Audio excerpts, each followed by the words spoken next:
Anda kembali di Apa Kabar Indonesia Malam, pemirsa, dan saat ini sudah ada Pak Slamet Pribadi, pengamat hukum pidana narkotika yang sudah bergabung bersama kami melalui sambungan Zoom. Selamat malam, Pak Slamet. Ya, malam. Baik, Pak Slamet. Tiara. Pak Slamet, apa saja catatan Anda berkaitan dengan kasus ini? Karena lagi-lagi ini sebenarnya bukan yang pertama kali, kemudian untuk yang saat ini memang cukup banyak begitu ya, tahanan maupun juga narapidana yang bisa berhasil lolos. Jumlahnya nggak main-main, ada 7 orang Pak Slamet. Komentar Anda seperti apa? Kejadian ini adalah kejadian yang berulang di seluruh Indonesia. Betapa penyidik selama ini kan mencari para tersangka ini kan susah sekali. Kalau kemudian berhasil lari dari ruang tahanan, mencarinya kembali pun akan sulit. Semua penegak hukum tahu bahwa para tahanan narkotika itu karakternya aneh-aneh, karakternya agak nyeleneh, di luar dari kebiasaan. Semua penegak hukum tahu, harusnya ini bisa diantisipasi. Mereka melanggar undang-undang yang bersifat khusus, tentu perlakuannya juga harus bersifat khusus. Dan seharusnya segala hal yang berpotensi untuk melarikan diri, escape dan sebagainya, itu harus diantisipasi. Menurut saya rencana ini mungkin sudah berlangsung sejak lama. Coba kita lihat ini dalam pemeriksaan kalau mereka ketemu. Sudah berlangsung lama, karena untuk menggergaji besi sedemikian rupa, itu tidak cukup 1 hari atau 7 hari.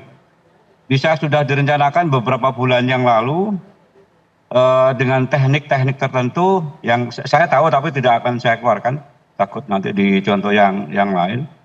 Itu sudah direncanakan lebih dari 1 sampai 3 bulan, sehingga bisa potong, bisa jebol, dan kemudian bisa lari. Itu, Pak. Ada bantuan dari pihak lain tidak kalau menurut Anda, Pak Slamet? Atau mungkin bahkan dari pihak dalam rutan sendiri? Bantuan pihak lain pastilah.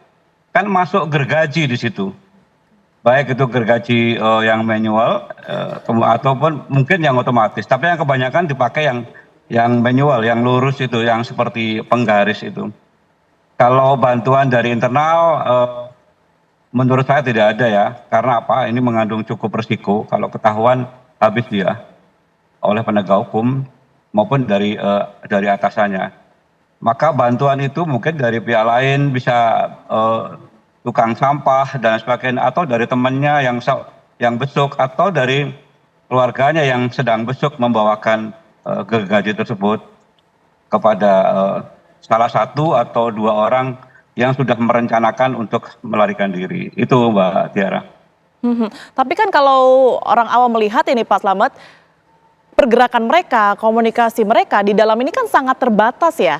Ini seperti apa? Apakah hanya dari yang tadi Anda katakan, keluarga yang kemudian ini menjenguk, yang mungkin saja memberikan alat komunikasi atau hal lain begitu ya? Tetapi kan mungkin tidak semudah itu kalau Anda katakan tadi orang dalam sendiri cukup ketat begitu penjagaannya.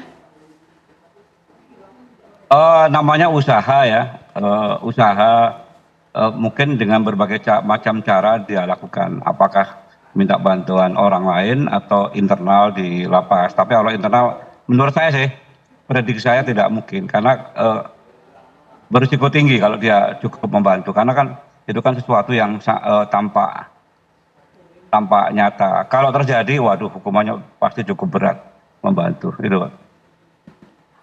Baik, Pak Slamet, kalau tadi juga banyak yang disoroti adalah tahanan narkotika dan juga tahanan lainnya begitu ya, artinya narkotika ini kan juga terdiri dari bandar, pengedar dan lain sebagainya.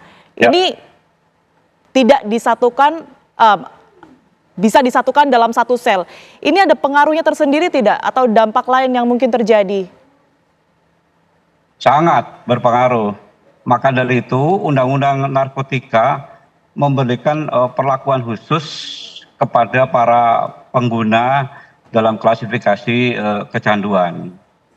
Karena apa? Kalau para pengguna ini kemudian masuk ke dalam ruang-ruang lapas, ketemu bandar, ketemu mafia narkotika, ketemu kurir, maka kelasnya yang tadinya hanya pengguna, maka naik kariernya, naik pangkatnya menjadi kurir atau menjadi bandar. Oleh karena itu bagi penegak hukum yang tidak mengerti, dianggapnya dia memang benar-benar melanggar hukum. Padahal dari sisi hukum narkotika, pengguna itu harus ada treatment tersendiri. Beda dengan bandar dan kurir. Bahkan kalau bandar dan kurir itu harus dipisahkan. Kalau memang penyalahguna ini kemudian masuk ke dalam ruang tahanan, maka harus dipisah. Orang-orang narkotika itu harus dipisah dengan kejahatan umum, harus dipisah dengan terorisme, harus dipisah dengan narkotik. Kalau kemudian dicampur aduk dalam suatu ruangan yang over kapasitas, tentu akan terjadi sistem pembelajaran di antara mereka gitu. Ini sangat-sangat risiko. Masyarakat harus tahu bagaimana kesulitan teman-teman lapas persoalan overkapasitas. Dan salah satu pemicunya ini adalah overkapasitas memang, sehingga terjadi intervensi antara satu orang yang kepada orang lain. Itu Mas, Mbak. Baik, saya ke Pak Sugiat. Pak Sugiat, kalau tadi Anda mengatakan sudah ada panja yang nantinya akan dibentuk khusus untuk menyelesaikan hal ini, Anda tadi juga sudah menyebutkan bahwa banyak sekali sebenarnya kejanggalan, begitu. Apa hal utama yang nantinya akan difokuskan, Pak Sugiat? Ya, kami menganggap bahwa peristiwa kaburnya napi dan tahanan ini dari rutan Salemba adalah satu trigger yang harus kita lihat secara keseluruhan. Karena bayangkan, rutan Salemba yang kita anggap sebagai rutan terbaik di Indonesia, tempatnya di ibu kota, di tengah keramaian, yang fasilitasnya kita anggap dibandingkan dengan rutan dan lapas di provinsi lain itu sudah cukup canggih, ternyata bisa membuat para napi dan tahanannya bisa kabur. Terlepas nanti apakah itu terkait dengan kerjasama antar tahanan atau dibantu oleh petugas lapas yang integritasnya tidak bisa dipertanggungjawabkan. Tapi yang paling penting ketika kami juga berkeliling ke daerah-daerah lain seperti yang kami lakukan seminggu yang lalu ketika kunjungan kerja di Jawa Timur, Jawa Tengah, dan Jawa Barat, memang problem lembaga permasyarakatan itu sama di mana-mana. Terjadi overkapasitas, sumber daya manusianya itu tidak memadai untuk katakanlah bertugas mengawasi warga binaan di lapas dan di rutannya masing-masing. Contohnya di rutan Salemba. Bayangkan ada hampir 3.000 warga binaan itu diurusi oleh sekitar 200-an petugas. Satu petugas itu seperti tugasnya katakanlah sampai 90 sampai 100 orang yang harus mereka awasi. Saya pikir ini sudah tidak proporsional lagi. Belum lagi misalnya problem yang kami dapat terkait dengan sarana dan prasarana lembaga permasyarakatan dan rutan yang itu sudah sangat tidak memadai lagi. Tadi dijelaskan bahwa ya ada ya gorong-gorong atau lubang air yang itu sesungguhnya sangat lebar yang bisa menjadi tempat pelarian. Saya pikir ini kan menjadi catatan yang harus kami dapatkan nanti ketika kami membentuk panja supaya di rutan Salemba ini tidak terjadi lagi di tempat-tempat lain.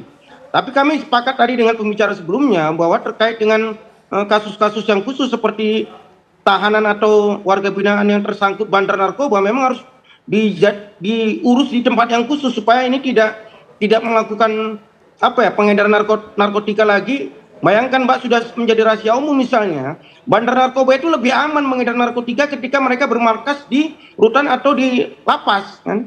Oleh karena itu kami sangat mengapresiasi kebijakan Menteri Imigrasi dan Permasyarakatan Pak Agus Andrianto yang punya kebijakan sangat berani memindahkan seluruh bandar narkotika besar itu langsung ke Nusa Kambangan supaya memutus mata rantai peredaran narkoba di daerahnya masing-masing. Saya pikir nanti panja akan mengidentifikasi persoalan-persoalan di rutan Salemba juga di rutan dan lembaga pemasyarakatan lainnya supaya tidak terjadi lagi kasus yang sama, Mbak. Baik, tentunya nanti kita akan nantikan seperti apa kemudian ini hasil dari panja ya, dan nanti juga akan saya minta pandangan dari Mbak Fani, tapi usai jeda pemirsa tetaplah bersama kami di Apa Kabar Indonesia Malam.